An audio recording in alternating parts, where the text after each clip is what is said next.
Assalamualaikum warahmatullahi wabarakatuh. Perkenalkan, nama saya Nur Latifah Hasibuan. NIM saya yaitu 2025297. Saya dari Prodi Manajemen Fakultas Ekonomi Universitas Pasir Pangarayan. Di sini saya ingin menjawab soal-soal UAS dengan mata kuliah metode penelitian. Nomor 1 yaitu jelaskan pengertian riset, perumusan masalah penelitian, tujuan dan manfaat penelitian.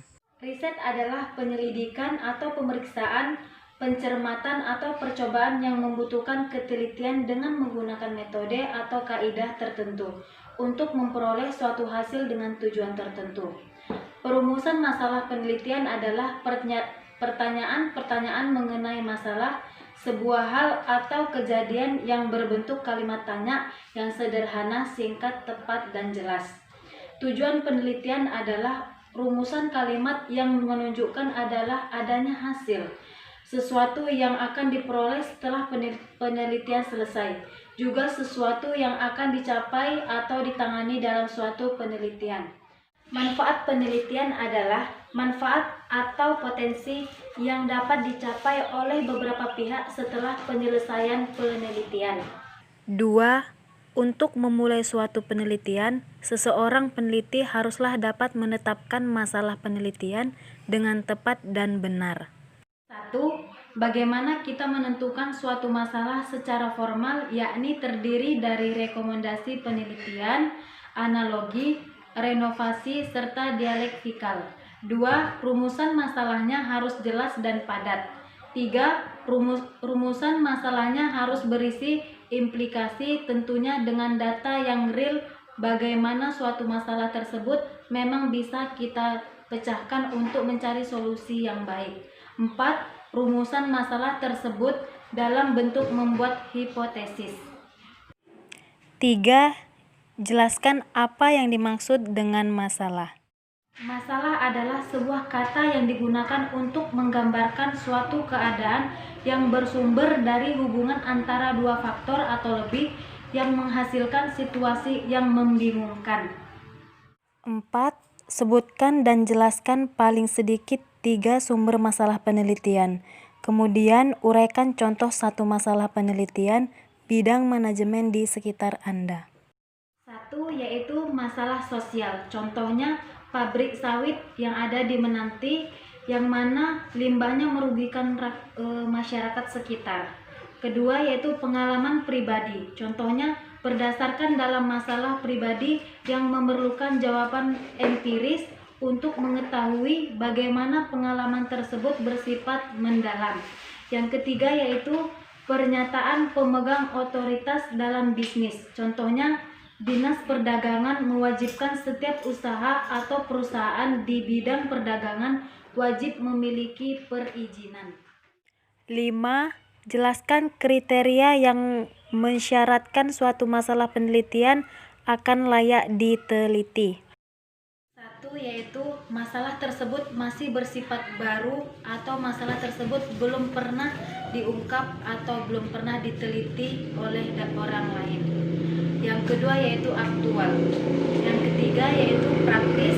Dan yang keempat yaitu sesuai dengan kemampuan peneliti dan orang yang ingin diteliti. Nomor 6. Apakah setiap penelitian harus memiliki hipotesis? Jelaskan alasan jawaban Anda. Jawabannya yaitu menurut saya iya. Karena dalam suatu penelitian penting adanya hipotesis, di mana hipotesis merupakan dasar sebuah penelitian. Itu diharuskan. Hipotesis merupakan jawaban sementara terhadap masalah yang akan diteliti. Hipotesis menjadi teruji apabila semua gejala yang timbul tidak bertentangan dengan hipotesis tersebut. Nomor 7. Jelaskan apa yang dimaksud dengan hipotesis. Pengertian hipotesis adalah jawaban sementara terhadap masalah yang masih bersifat praduga, karena masih harus dibuktikan kebenarannya. Dugaan jawaban tersebut merupakan kebenaran yang sifatnya sementara, yang akan diuji kebenarannya dengan data yang dikumpulkan melalui penelitian. 8. Sebutkan sumber-sumber untuk membuat hipotesis. Selain ilmiah, hipotesis dapat pula dirumuskan berdasarkan beberapa sumber, yakni 1. Kebudayaannya di mana ilmu atau teori yang relevan dibentuk. 2. Ilmu yang menghasilkan teori yang relevan analogi. Ketiga yaitu reaksi individu terhadap sesuatu dan pengalaman.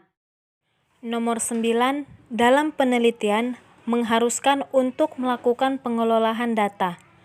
Menurut Anda, pentingkah pengelolaan data itu? Jelaskan. Menurut saya yaitu sangat penting. Mengapa demikian? Yaitu karena melakukan pengelolaan data adalah suatu elemen yang dibutuhkan atau penting yang berguna untuk mendapatkan informasi yang ada agar data tersebut berguna untuk memperjelas hasil sebuah penelitian.